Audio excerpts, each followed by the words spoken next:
देखिए तीसरा जो प्रश्न आपको दिया गया है उसमें आपके जो अशांत आवर्ती संख्याएं जो दी गई हैं दशमलव संख्याएं उनको p/q के रूप में बदलना है। अब देखो p/q के रूप में बदलने का जो इसकी एक ट्रिक है जिसका वीडियो मैं आपको पहले बनाया था मैंने, यदि आप इसको देखना चाहते हो तो इसको देखें। 0.6 बार इसको अगर चुटकियों में हल करना 5 सेकंड के अंदर हल करना है तो देखो डायरेक्ट ही आंसर बता देता हूँ मैं आपको, इसका 6/9 आ जाएगा। ये इसके बारे में एक ट्रिक है, वो मैं आप वीडियो पुराना एक वीडियो है उसमें आप देख सकते हो। देखो अब इसको किस तरीके से करते हैं, देखो किस तरह। देखो पहले आप सबसे पहले जो दिया गया है 0.6 बार, पहली प्रोसेस यही है कि आप इसको मानोगे x के बराबर, तो ये x बराबर 0.6 बार ये आपके पास है माना। फिर आपके पास देखिए या एम्प्लाई लगा सकते हैं x बराबर 0.66666 आपकी इच्छा हो जितना, इसको मान लीजिए समीकरण नंबर 1।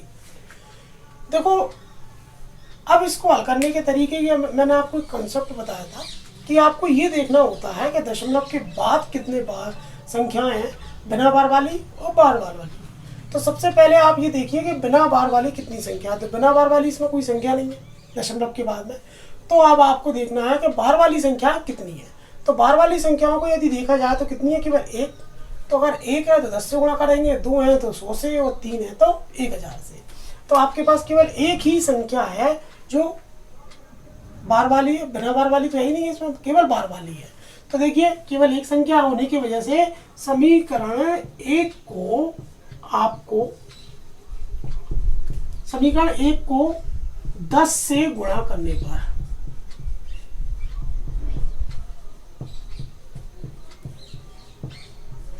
गुणा यदि किया जाएगा तो देखिए x का 10 से गुणा होगा तो आपके पास क्या आएगा 10x बराबर का बराबर ही है। लेकिन इसको जब 10 से गुणा करेंगे तो देखो आप जानते हो दशमलव संख्याओं को यदि 10 से 100 से 1000 से इस तरह से गुणा किया जाता है तो ना मौजूद जो शून्य है उनके बराबर ही इनके जो दशमलव हैं वो आगे की ओर खिसक जाते हैं। देखो कैसे कि आप ये एक दशमलव ये 10 का से गुणा आप जब कर रहे हो तो ये दशमलव एक अंक का अगर आगे खिसका दिया जाए तो ये 6.666 इस तरीके से आ जाएगा। समीकरण नंबर आपके पास आएगा 2। अब आपको कुछ नहीं करना, केवल सिंपल सा तरीका है समीकरण 2 में से 1 को घटाने पर, समीकरण 1 को घटाने पर ध्यान रखना है, इनको गोला लगाना बहुत जरूरी है। गोला लगने से ये समीकरण के रूप में परिवर्तित हो जाते हैं। अगर यदि आप गोला नहीं लगाओगे तो जनरली वो अंक ही रहेंगे, इसलिए गोला लगाना जरूरी, ध्यान रखना। तो देखिए घटाएगा 10x में से 1x यदि घटाएंगे तो आपके पास कितना आएगा 9x बचेगा। और जब आप देखो दशमलव के पहले इधर इधर की घटाएंगे 6 में से 0 यदि घटाया जाएगा तो आपके पास कितना आएगा 6। दशमलव के बाद पीछे तो आपकी अनंत संख्या है वो भी आवृत्ति में है 6, इसमें भी कितनी है 6। तो ये पीछे का जो पोर्शन है वो तो पूरा का पूरा इसमें से घट जाएगा और आपके पास दशमलव 0 आती रहेंगी, तो दशमलव के बाद 0 लगाने की आवश्यकता नहीं है। तो इस तरीके से आपके पास ये आ जाएगा। और फिर इसको आगे हल करें, देखिए तो पक्षांतर करें, सॉरी, तो ये 9 जो गुणा में है तो इसको ट्रांसफर करेंगे इधर, तो आपके पास काय में आएगा बटे में। और ये चूंकि सरलीकरण हो सकता है 3 से डिवाइड हो सकते हैं ये, तो आपका 3 से डिवाइड होने पर ये 2 और ये आपके पास 3 और ये आपके पास आ जाएगा आंसर। तो देखो हमने ट्रिक से पहले ही पता लगा लिया था कि इसका आंसर कितना है 6/9। और जनरली देखो हल करने में इसमें काफी समय लगता है। फिर देखिए इसी का जो दूसरा क्वेश्चन, आप देखिए दूसरा क्वेश्चन हमारे सामने है 0.4 और बार लगा हुआ है 7 पर। तो इसको हल करने का देखें तो देखो ट्रिक से यदि इसको सॉल्व करना है तो बेहद आसान है, बड़े सिंपल है, आपको कुछ नहीं करना है। 47 - 4 बटे आपके पास 9 0 हल आ जाएगा 43/90 ये आंसर। ये आपने किया है ट्रिक से। जनरल तरीके से यदि करेंगे तो देखिए किस तरीके से किया जाएगा वो देखते हैं। सबसे पहले आपको मानना पड़ेगा, ये माना आपने x बराबर 0.47 बार और इसका यदि विस्तार किया जाएगा तो देखिए किस तरह से होगा। x बराबर 0.4 ये 7 7 7 7 ... समीकरण नंबर इसको मान लेते हैं अपन 1, ठीक है। अब आपको ये करने के बाद फिर वो देखना है कि दशमलव के बाद जो है कितनी बार वाली संख्या कितनी बिना बार वाली संख्या। तो आप देखिए बार वाली संख्या कितने अंकों पर, एक ही है केवल। तो आपको सबसे पहले समीकरण को किससे गुणा करना है, 10 से गुणा करना है। तो समीकरण 1 को आपको 10 से गुणा करें, समीकरण 1 को 10 से गुणा करने पर, जब आप इसको 10 से गुणा करोगे तो ये आपके पास कितना आएगा, 10x आ जाएगा। और इसको जब 10 से गुणा करोगे तो मैंने आपको पहले ही बताया कि एक अंक जो है दशमलव खिसक जाएगा, और ये दशमलव खिसकेगा तो आपके पास 4.7777 और भी 7 लगा सकते हो, आपकी इच्छा हो तो। ये समीकरण नंबर आपके पास 2। लेकिन अभी आप ध्यान दें अगर इस चीज पर, तो अभी भी आप गौर करें कि इसमें दशमलव के बाद बिना बार वाला एक अंक था, लेकिन बार वाला भी इसमें अंक मौजूद है, वो है 1। वो भी उसके अंक कितने हैं, 1 है। तो जब 1 अंक का है तो 10 से और गुणा कर लेंगे, 2 अंक का होता तो 100 से गुणा कर लेते। तो इसमें एक बार और मतलब सेकंड कॉन्सेप्ट और लगाना रहेगा अपन को, और आपको समीकरण जो है 2 को 10 से फिर गुणा करेंगे। देखो अपन फिर क्या हो, पहली बार ही कर रहे हैं समीकरण नंबर 2 को, तो गुणा अगर करेंगे 10 से तो आपके पास कितना आएगा, 100x। और इसको 10 से गुणा करेंगे तो देखिए फिर वो दशमलव जो है वो एक अंक आगे और खिसक जाएगा, और ये आपके पास जाएगा 47, ये दशमलव यहाँ जाएगा तो ये 777 इस तरीके से दशमलव और भी 7 लगा सकते हो, कोई दिक्कत नहीं है। समीकरण नंबर आपका 3। अब अंत के जो है आपके पास समीकरण है वो है 2 और 3। तो आपको वही समीकरण नंबर 3 में से 2 को घटाने पर,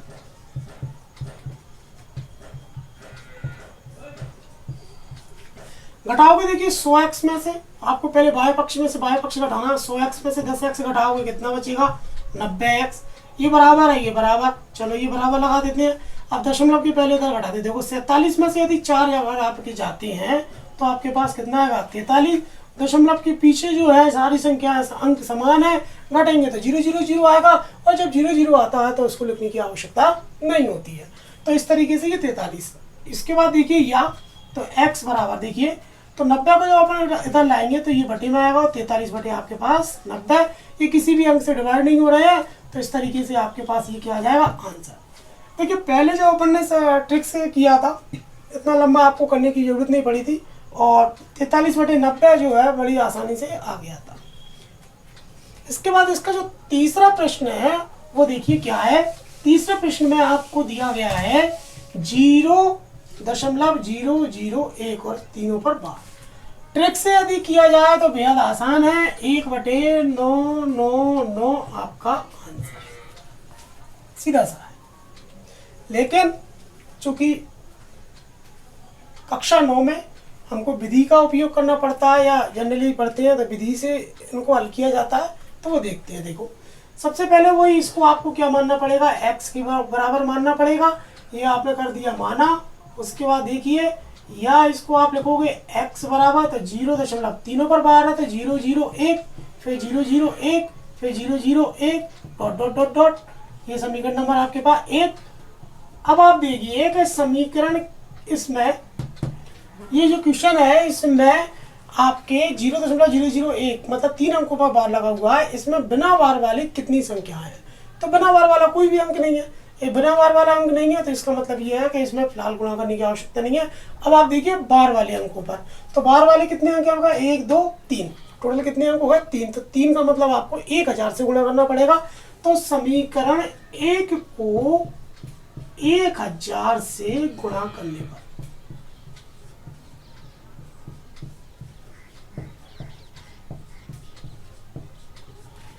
1000 से गुणा करें तो 1000 से जब इसको गुणा किया जाएगा तो आपके पास आएगा 1000x। और जब इसको 1000 से गुणा करेंगे, देखो इसमें कितनी जीरो, 3 है, 1 2 3, तो 3 अंक आपको खिसक जाएगा।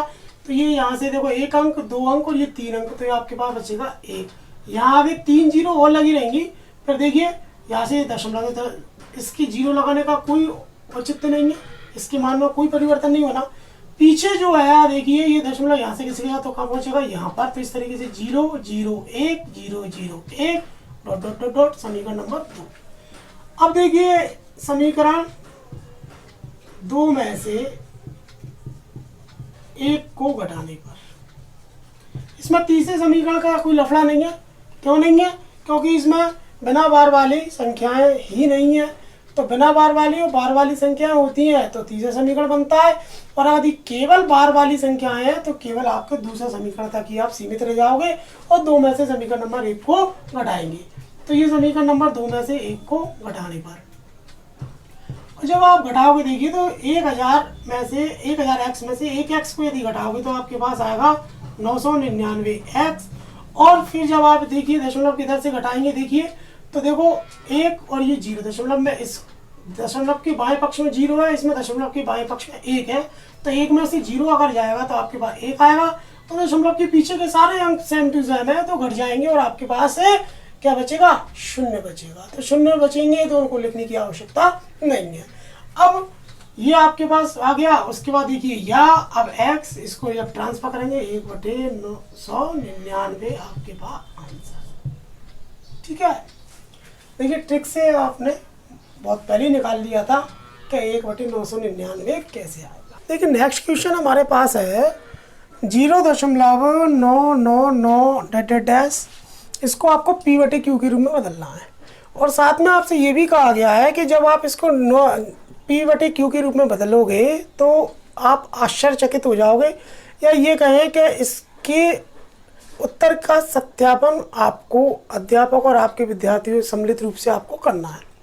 तो इस प्रश्न में देखिए क्या है, देखो विशेष, जब आपके पास 0.99 आपको जो दिया गया है, इस 0.99 को आप जब आप बदलोगे देखो p/q के रूप में, तो देखिए किस तरीके से। सबसे पहले तो आपको इसको जो क्वेश्चन दिया गया है इसको आपको मानना पड़ेगा x बराबर 0.999 ये समीकरण नंबर आपके पास है 1। फिर देखिए समीकरण जो आपका 1 है, 1 को 10 से गुणा करने पर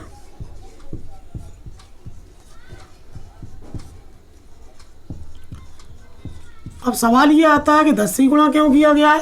तो देखिए ये जो क्वेश्चन दिया गया है वास्तव में क्या है, आपका 0.9 बार है। तो देखो बिना बार वाली संख्या तो है ही नहीं है, बार वाली संख्या कितनी है इसमें 1 है, और उसको अगर देखा जाए तो वो क्या है 1 ही है, तो आपने 10 से गुणा किया। तो 10 से जब आप गुणा करोगे तो ये आपके पास आएगा 10x। इसको जब 10 से गुणा करोगे तो एक अंक किसकेगा, और ये आपके 9.999 इस तरीके से आएगा। ये समीकरण नंबर 2। अब समीकरण 2 में से 1 को घटाने पर, 2 में से 1 को घटाने पर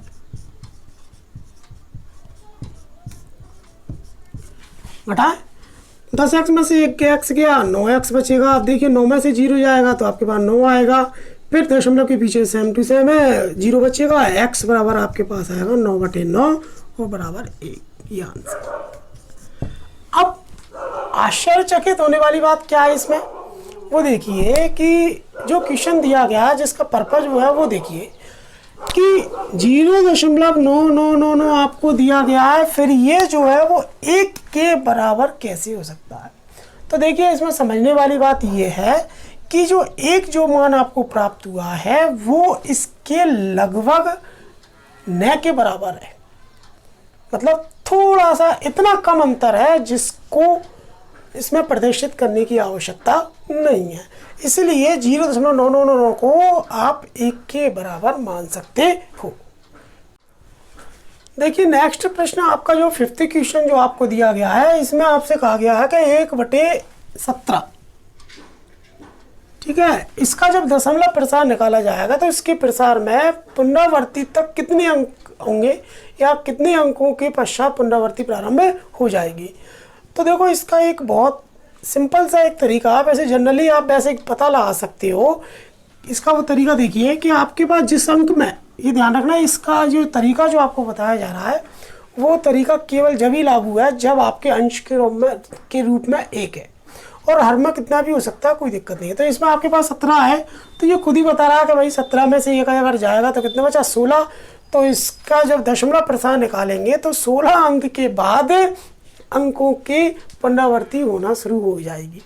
यदि मान लीजिए आपके पास 1/3 है तो ये आपके पास बता रहा है कि भाई इसके जो जब निकलेगा तो अधिकतम इसमें दशमलव के बाद कितने अंक होंगे? 2 होंगे, या 2 अंकों के बाद पुनरावृत्ति शुरू हो जाएगी।